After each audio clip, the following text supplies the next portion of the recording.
Welcome back दोस्तों, मैं हूं विवेक और आपका हमारे चैनल टेक्निकल ज्ञान के भंडार में बहुत बहुत स्वागत है। आज हम बात करने वाले हैं डार्क वेब के बारे में। इंटरनेट की ऐसी दुनिया जो काफी लोगों को नहीं पता है इसके बारे में, तो आज हम उसी के बारे में बात करेंगे। तो चलिए वीडियो को शुरू करते हैं। दोस्तों, इंटरनेट को 3 भागों में बांटा गया है। पहला है सरफेस वेब, दूसरा है डीप वेब और तीसरा आता है dark web.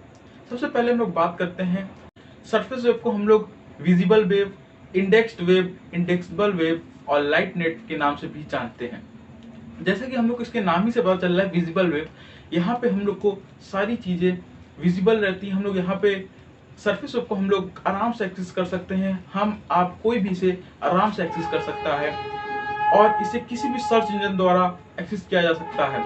Google, Yahoo, Bing, किसी भी सर्च इंजन द्वारा सर्च किया जा सकता है। आपको जान के एक बात की हैरानी होगी, जो पूरे इंटरनेट की जानकारी है सरफेस वेब पे सिर्फ उसका 10% जानकारी रहता है। पूरे इंटरनेट की जानकारी का 10% हिस्सा रहता है सरफेस वेब के ऊपर। आते हैं हम लोग अपने दूसरे वेब के ऊपर, जिसका नाम है डीप वेब। इसे हम लोग हिडन वेब, इनविजिबल वेब के नाम से भी जानते हैं। डीप वेब जस्ट अपोजिट है सरफेस वेब का, जहां पे आपको सरफेस वेब में सारी चीजें इजीली आपको मिल जाती थी। सब आप आराम से उसे किसी भी सर्च इंजन से एक्सेस कर सकते थे, बट यहाँ पे ऐसा कुछ नहीं है। यहाँ पे आप इसे ऐसे इस तरीके से एक्सेस नहीं कर पाओगे। यहाँ पे आपको एक्सेस करने के लिए एक स्पेसिफिक की और पासवर्ड आपके पास होना चाहिए, तभी आप इसे एक्सेस कर पाओगे। डीप वेब की जो सारी वेबसाइट रहती हैं, उसमें एक्सेस करने के लिए आपको एक पासवर्ड की जरूरत पड़ेगी, यूजर नेम की जरूरत पड़ेगी, तभी आप उसको एक्सेस कर पाओगे।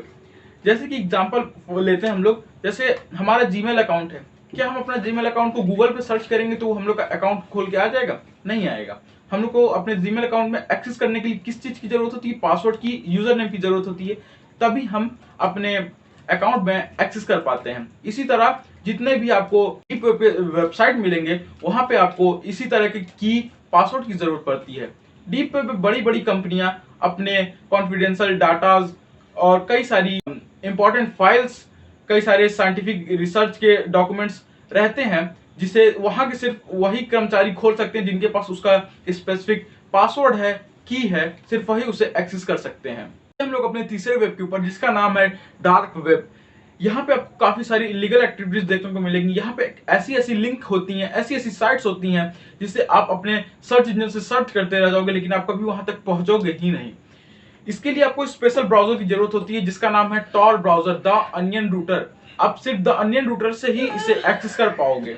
आपको एक बात जानकर हैरानी होगी, 2001 में यूनिवर्सिटी ऑफ कैलिफोर्निया के द्वारा की गई सर्वे के मुताबिक डार्क वेब के ऊपर 7500 टेराबाइट इंफॉर्मेशन अवेलेबल थी, जबकि सरफेस वेब के ऊपर सिर्फ और सिर्फ 9 टेराबाइट इंफॉर्मेशन अवेलेबल थी, जो कि काफी कम है डार्क वेब के मुकाबले।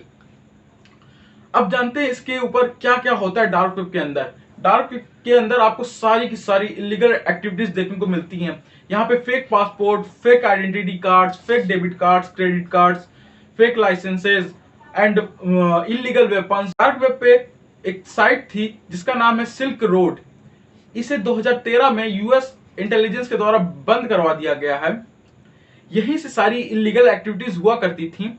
यहाँ पे जितने भी ट्रांजेक्शन हुआ करते थे वो वर्चुअल करेंसी में हुआ करते थे, बिटकॉइंस में। आपको जानकर हैरानी होगी कि सिल्क रोड ने सिर्फ 2 सालों में $180 बिलियन अर्न कर लिए थे, जो कि 95 लाख बिटकॉइंस है। मैं आपको सजेस्ट करूंगा, आप यहाँ पे प्लीज कभी मत जाना, क्योंकि आपकी यहाँ पे एक गलती आपको बर्बाद कर सकती है। आपकी पर्सनल इंफॉर्मेशन लीक हो सकती है, क्योंकि यहाँ पे बड़े बड़े हैकर्स बैठे रहते हैं आप शिकार ढूंढने के लिए। कभी भी आपकी एक गलत क्लिक आपकी पर्सनल इंफॉर्मेशन लीक कर सकती है। इसलिए मैं तो सजेस्ट करूंगा आप यहाँ पे मत जाना। So thank you, have a good day, stay home, stay safe, जय हिंद।